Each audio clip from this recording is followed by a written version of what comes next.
Tudo o que você sabe sobre acabar com maus hábitos está completamente errado. Você com certeza conhece alguém que passou a vida inteira tentando lidar com maus hábitos, mas sempre fracassou. Algumas pessoas tentam superar seus vícios como álcool, drogas ou outros problemas como procrastinação e obesidade, mas sempre retornam a esses comportamentos dias depois. E talvez essa pessoa seja você. Foi lá, começou uma dieta super restritiva na segunda, só para quinta-feira comer uma pizzinha para desestressar. Ou decidiu acordar às 5 da manhã para treinar e na semana seguinte já tá apertando soneca até o último segundo. Relaxa, você não é um fracasso, você só tá usando o sistema errado. A indústria da autoajuda te vende uma mentira. Você precisa de mais força de vontade, vencer seus desejos. Basicamente, vira o The Rock da disciplina ou continua sendo um fracasso. E se você falhar? Bom, é porque você não quer de verdade.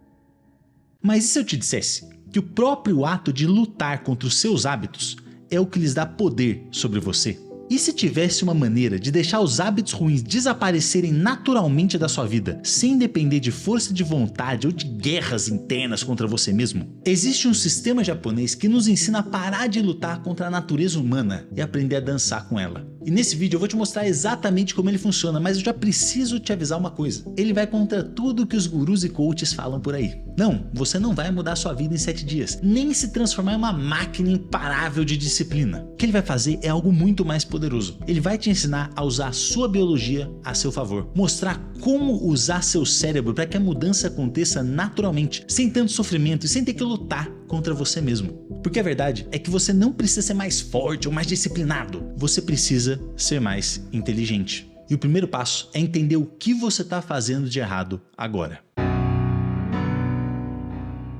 Janeiro chega e você decide, agora vai, vou finalmente cuidar de mim. Se matricula na academia, compra whey, dietinha do Ramondino. Na primeira semana você tá voando, stories com marmita, se sente o Arnold. Aí, na sexta-feira, o pessoal te chama para um happy hour. É só hoje, né? Sábado você acorda de ressaca, pula o treino. Calma, segunda eu volto. Só que segunda você ainda tá meio cansado e na terça você já pensa, pô, já ferrou tudo mesmo, né? Semana que vem eu retomo. Aí, meu amigo, já era. 2 semanas depois, você tá se sentindo um lixo por ter falhado de novo. E o pior, se convence de que o problema é você que não tem disciplina, que é preguiçoso. Mas calma aí, escuta o carequinha aqui. O problema não é você, é o sistema que você está usando. Você está tentando vencer uma guerra de 30 anos em uma batalha de 2 semanas. Para pensar por um segundo. Seu corpo e sua mente levaram décadas para chegar no ponto que estão agora, com esses padrões de comportamento. Você acha que vai desfazer tudo isso em algumas semanas com força de vontade? A neurociência mostra que mudanças drásticas ativam sua amígdala, seu sistema de alarme interno. E o resultado é que seu cérebro começa a te gritar. Para, pelo amor de Deus, que isso é perigoso. Vamos voltar para o que estava funcionando.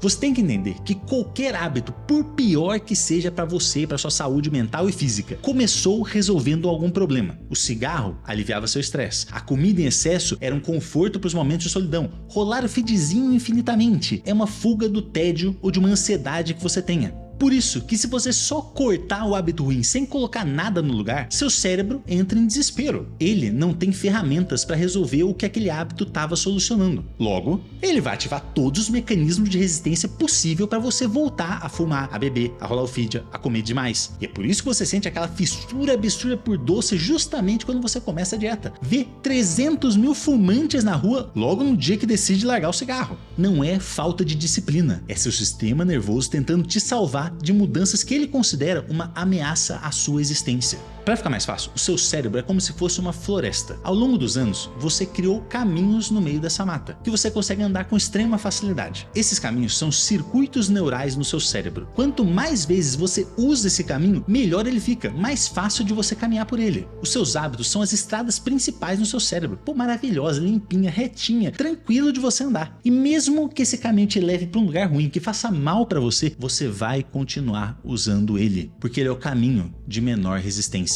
E a dura verdade é que você não consegue apagar caminhos antigos, mas você pode criar novos. E no começo vai ser muito difícil. Você vai ter que empurrar galho, cortar mato, ficar prestando atenção onde você está pisando, mas cada vez que você anda pelo novo caminho, ele fica um pouco mais fácil de usar. Enquanto isso, o caminho antigo que não está sendo usado começa a crescer um matinho. Ele começa a ficar um pouquinho menos atrativo para você. E uma hora, o seu novo caminho se torna a sua escolha mais fácil. presta atenção nesse careca aqui. Mudar não é só sobre ter força de vontade, é sobre repetição, é sobre pacientemente trilhar um novo caminho várias e várias vezes até ele virar sua resposta automática. Você não precisa só vencer seus impulsos, você precisa redirecioná-los. Você não precisa destruir seus hábitos ruins, você precisa substituí-los de uma forma sutil para que seu cérebro nem perceba direito o que está acontecendo. E como eu faço isso, Leozinho? Tudo começa entendendo a filosofia da mudança. Não existe uma filosofia para quebrar hábitos ruins e vícios. Existe um sistema baseado em 4 filosofias diferentes que criam uma sinergia inacreditável quando você entende como usá-las. E tudo começa com uma mudança tão ridiculamente pequena que você tem certeza que não vai funcionar, até que ela funciona. Isso é Kaizen, a arte japonesa da melhoria contínua através de pequenas mudanças. A neurociência mostra que mudanças muito pequenas não ativam a amígdala, o sistema de alarme do seu cérebro. É como ser um ninja, plantando novos hábitos sem despertar os guardas da resistência. Mas o que seria uma mudança muito pequena? Vamos supor que você quer deixar de fumar, ou que você quer emagrecer. Começa tomando um copo de água assim que acordar. Careca tá maluco, né? Como é que um copo de água vai me ajudar a parar de fumar? Não vai, mas vai fazer algo muito mais importante. Vai te provar que você consegue cumprir uma promessa para si mesmo. E essa prova é o que você realmente precisa para de fato mudar a sua vida. Depois de 2 semanas, quando beber água já virou automático, você adiciona outra coisa pequena. Quer emagrecer? Caminha até a esquina e volta. Faz 10 flexões antes do banho. O Kaizen mostra que a transformação não vem de atos revolucionários. Ela vem de pequenos atos feitos consistentemente, trilhando um novo caminho neural até que ele se torne a sua escolha natural. Mas mudanças pequenas não são suficientes se você não tem uma razão profunda para mudar. É aí que entra o Ikigai. Ikigai significa razão para viver em japonês. É aquilo que te faz levantar da cama todos os dias, que dá significado à sua existência. A maioria dos hábitos ruins existe porque preenche espaços vazios. Álcool, vape, drogas, tudo tá tampando algum buraco. Tédio, ansiedade, solidão. Então, descubra o que realmente te dá sentido para sua vida e substitui gradualmente o hábito destrutivo por algo alinhado com o seu propósito, com o seu Ikigai. Aí você vai entender que seu objetivo real não é o que você pensa que é. Não é sobre perder peso, é sobre ter energia para acabar com a solidão brincando com seus filhos. Não é sobre parar de fumar, é sobre encontrar alívio para o estresse conversando com a sua esposa. O seu peso, o cigarro, os vícios são apenas obstáculos entre você e seu verdadeiro propósito. A neurociência mostra que pessoas com objetivos claros têm 50% menos chance de desenvolver comportamentos autodestrutivos, como o uso de drogas, por exemplo. E também são menos impulsivas, têm maior tolerância à dor e melhor regulação emocional. Porque quando você tem uma razão maior conectada ao que você realmente quer para você,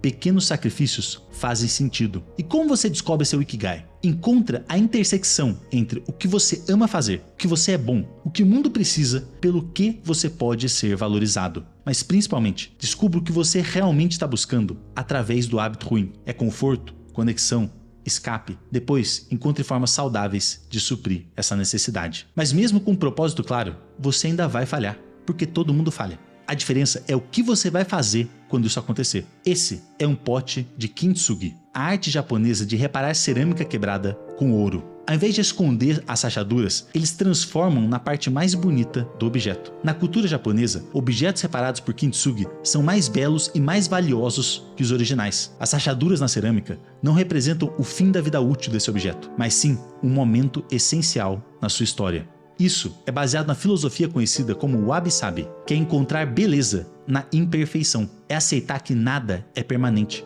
nada é perfeito e nada está completo. E que é exatamente nessa imperfeição que está a verdadeira força. Assim como um pote que se quebra e melhora, um dia imperfeito não destrói toda a sua jornada. Muito pelo contrário, te torna ainda mais forte. A prática não é sobre nunca falhar, é sobre sempre retornar ao caminho que você está construindo. Essa é a diferença entre quem supera o vício e quem desiste. Consistência aceita imperfeição. O perfeccionismo rejeita a realidade. Então, quando você falhar, não se tortura. Trate-se como trataria um amigo querido que está passando por dificuldades, com compaixão, compreensão e encorajamento para tentar novamente. Você não pode se odiar a ponto de se tornar alguém que você ama. A neurociência mostra que quando você reinterpreta experiências negativas como aprendizado, você reduz drasticamente a ativação da amígdala, que diminui seu medo e a sua ansiedade, e aumenta a ativação do seu córtex pré-frontal, a área racional do seu cérebro. Com isso, você planeja o que fazer para evitar falhar novamente em situações parecidas. A recaída revela onde você ainda está desalinhado consigo mesmo, e essas quebras se tornam no futuro as partes mais valiosas da sua história. E nos dias que você não quer fazer nada, zero motivação, cansado, estressado, desanimado,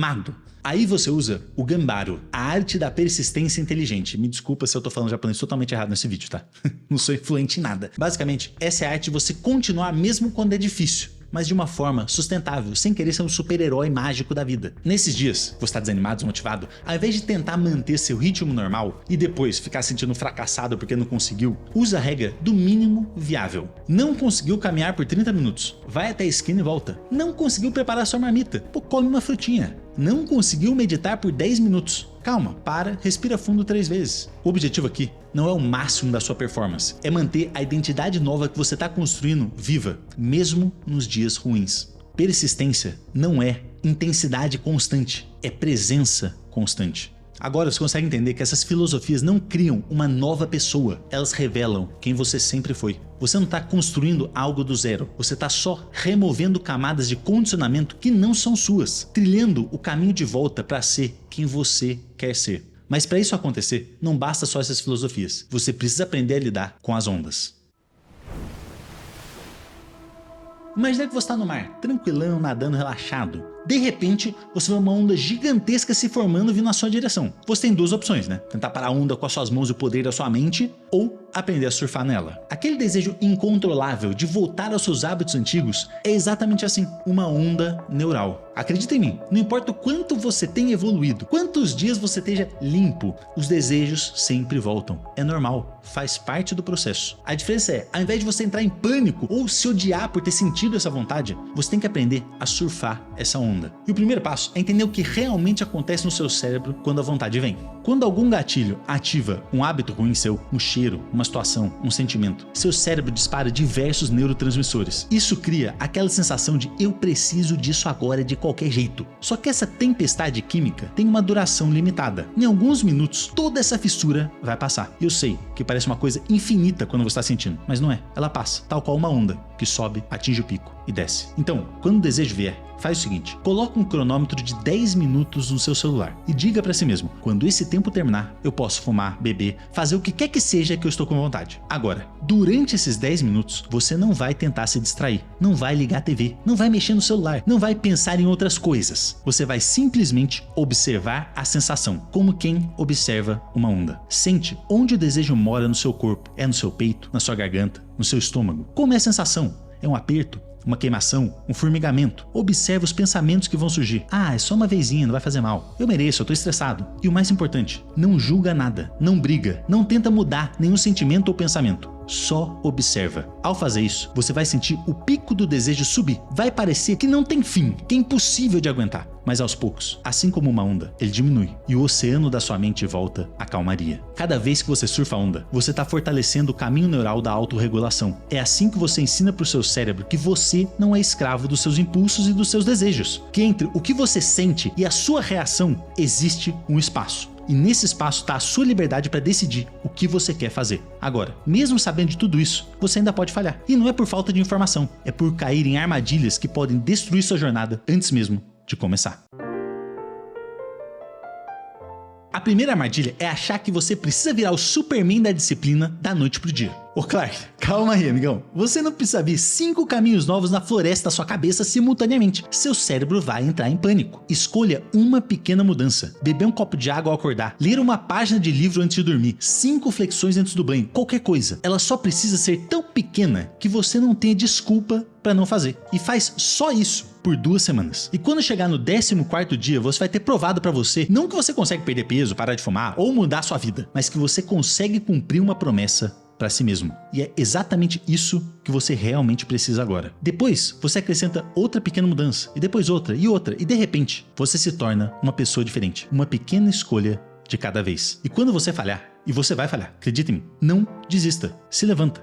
Porque a mudança não é sobre nunca cair, é sobre sempre se levantar e voltar a caminhar. A segunda armadilha é querer a pílula mágica, como se a mudança fosse um elevador. Você aperta o botãozinho e sobe direto pro andar que você quiser. A dura verdade é que não existe como mudar sua vida em 30 dias. Só existe como se iludir por 30 dias e desistir depois. Você não precisa de uma transformação de um mês. Você precisa de 30 meses de consistência. Mudança real é como você escalar uma montanha. Às vezes você sobe rápido, às vezes parece que você não sai do lugar. Em alguns momentos você vai escorregar e voltar uns metros. Mas se olhar lá de cima, você vai ver que mesmo aos trancos e barrancos, você tá avançando. Tem uma parada na pesquisa para esse vídeo que eu fiquei chocado, tá? O bambu japonês, ele cresce poucos centímetros nos primeiros 5 anos de vida dele. Por quê? Porque ele está desenvolvendo raízes massivas por baixo da terra. E aí no 6º ano, ele dispara a crescer 30 metros em alguns meses. As filosofias japonesas funcionam exatamente assim. Nos primeiros meses, você vai estar só bebendo água, só lendo uma página de um livro. A puta inutilidade, né, careca? Por fora, sim. Mas por dentro, você vai estar reconfigurando o seu cérebro fisicamente, reconstruindo a sua identidade. E quando chegar a hora certa, a transformação vai ser tão natural e tão rápida que todos vão achar que foi da noite pro dia. A terceira armadilha é a pressão. E o primeiro tipo é o que vem de você mesmo. Você vai lá, rola o feedzinho do Instagram e vê aquele antes e depois de 90 dias. Como mudei minha vida em 2 meses. Aí você compara seu processo interno cheio de dúvidas, medos, imperfeições, inseguranças com a versão editada da vida dos outros. Presta atenção numa coisa, você não está vendo os bastidores da vida das pessoas, os anos de terapia, as crises de ansiedade, as 47 vezes que elas tentaram e falharam. E aí quando você compara o highlight dos outros com os seus bastidores, você sempre vai sentir um fracasso, que está atrasado na vida, que você é um incapaz, enquanto todo mundo consegue facilmente isso. E aí vem o segundo tipo, que é a pressão social. Quando você começa a mudar de verdade, as pessoas ao seu redor vão se incomodar. A sua transformação mostra pra elas o que elas poderiam ser, mas não são. E aí vem aqueles comentáriozinhos, né? Você tá muito radical. Relaxa, vive a vida um pouco, sabe? Um cigarrinho não mata ninguém. Você vai descobrir que algumas amizades eram baseadas em hábitos autodestrutivos compartilhados. E tá tudo bem perdê-las. Faz parte do processo. Você tá evoluindo e com o tempo vai encontrar pessoas que vão verdadeiramente torcer por você. Então, quando começarem os comentários sabotadores, se lembre, eles estão falando sobre eles mesmos, não sobre você. Seja paciente consigo mesmo. Seja consistente no processo e corajoso o suficiente para se tornar quem você quer ser, independente do que o mundo acha. Ah, careca, mas a minha situação é mais complicada, é muito diferente. Você está certo, ela é diferente, mas o sistema para mudar é o mesmo. Porque independentemente do seu vício, do seu mau hábito ou de como você quer mudar a sua vida, o problema nunca é a falta de informação. Você sabe que precisa se alimentar melhor, se exercitar mais, dormir melhor, beber menos álcool, largar o vape. Você sabe de tudo isso. O problema não é saber, é fazer. E você não consegue fazer porque tá tentando se tornar uma pessoa diferente amanhã. Tá tentando vencer uma guerra de 30 anos em uma batalha de 15 dias. Toda vez que você tenta, você falha. E cada vez que você falha, você prova para si mesmo que não é capaz, que você não consegue vencer esse mau hábito. Então, isso se torna a sua identidade. Você é a pessoa que não consegue. Só que isso não é verdade. Você apenas está usando o sistema errado. O sistema que eu te apresentei aqui não é para mudar a sua vida amanhã. Até porque isso não existe, gente. É um sistema que aceita a sua humanidade, as suas imperfeições, o seu cansaço. E usa isso para mudar você para sempre. Porque a mudança real não é sobre o que você faz, é sobre quem você se torna. E para fazer isso, você não precisa vencer a si mesmo, destruir suas fraquezas, vencer seus desejos. Você precisa se tornar uma versão mais completa de quem você já é. O hábito que você quer abandonar não é seu inimigo, é um professor que te mostra onde você está desalinhado com quem você quer ser. Por isso, que você não destrói os hábitos ruins e os vícios, você transcende, você cria novos caminhos que tornam os antigos desnecessários. E no fim das contas, essa é a verdadeira mudança. Não é o corpo transformado ou o cigarro deixado de lado, mas a prova viva de que você pode ser quem você quiser. Você só precisa de paciência para construir essa pessoa um passo de cada vez. E quem sabe, daqui uns anos, você não vai ser aquela pessoa que os outros vão olhar e perguntar: como que você conseguiu mudar tanto? Aí você vai sorrir, lembrar de tudo e falar: é só tomar um copo de água toda manhã.